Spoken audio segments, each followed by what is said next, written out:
खोई हुई हवेली। गांव के किनारे एक पुरानी हवेली खड़ी थी। लोग कहते थे कि वहां रात को अजीब आवाजें आती हैं और जो भी अंदर गया कभी वापस नहीं आया।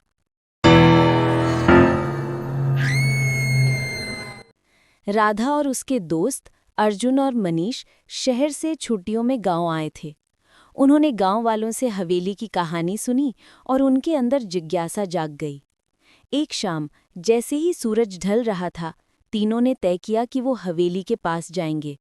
हवेली के बाहर पहुंचते ही उनका दिल जोर-जोर से धड़कने लगा।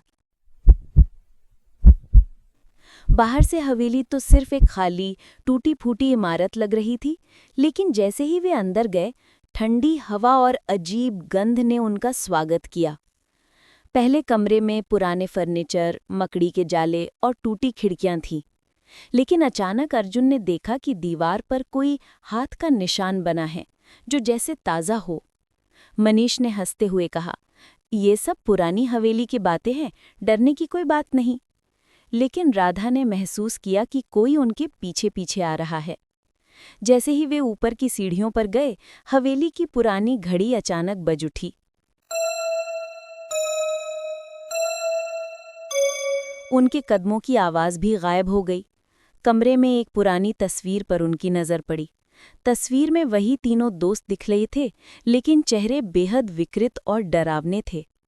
तभी अचानक दरवाज़ा अपने आप बंद हो गया। हवेली में अजीब आवाज़ें गूंजने लगी, किसी के फुसफुसाने की आवाज़ और धीमे धीमे कदमों की आवाज़ें जो उनके चारों ओर घूम रही थीं। राधा ने कोशिश की दरवाज़ा खोलने की, लेकिन वो जकड़ गया। राधा ने रोते हुए कहा, "मुझे डर लग रहा है, हम कहाँ फंस गए हैं?" अचानक एक ठंडी हवा का झोंका आया और मोमबत्ती बुझ गई। अंधेरे में उनकी आंखों के सामने एक धुंधली परछाई घूमने लगी। अर्जुन और मनीष ने महसूस किया कि कोई उनके साथ खेल रहा है। वे हिम्मत जुटाकर भागने लगे, लेकिन हवेली की दीवारें बदलने लगी थीं। उन्हें लगा कि वे उसी कमरे में घूम रहे हैं। राधा ने देखा कि दीवार पर पुराने अक्षरों में लिखा था, "जो भी अंदर आएगा वही हमारा हिस्सा बनेगा।" अचानक कमरे में तेज रोशनी आई और उन्होंने महसूस किया कि तस्वीर में उनका विकृत रूप अब जीवित होकर उनके सामने खड़ा हो गया है। डर के मारे तीनों का दिल रुक सा गया। अचानक एक धीमी आवाज ने कहा, "क्यों आए तुम लोग, घर का नियम नहीं जानते?" वे तीनों डर के मारे कांपने लगे। हवेली की दीवारें धीरे धीरे टूटने लगीं और उनका रास्ता बाहर दिखाई दिया। लेकिन जैसे ही वे बाहर पहुंचे, देखा कि सूरज डूब चुका था और गांव की कोई सड़क नहीं दिख रही थी।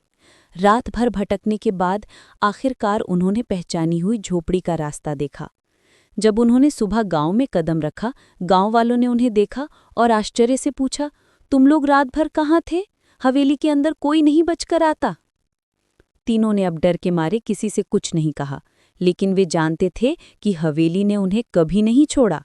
और जब वे कभी पीछे मुड़े तो हवेली की खिड़की में वही विकृत चेहरे उनकी ओर देख रहे थे।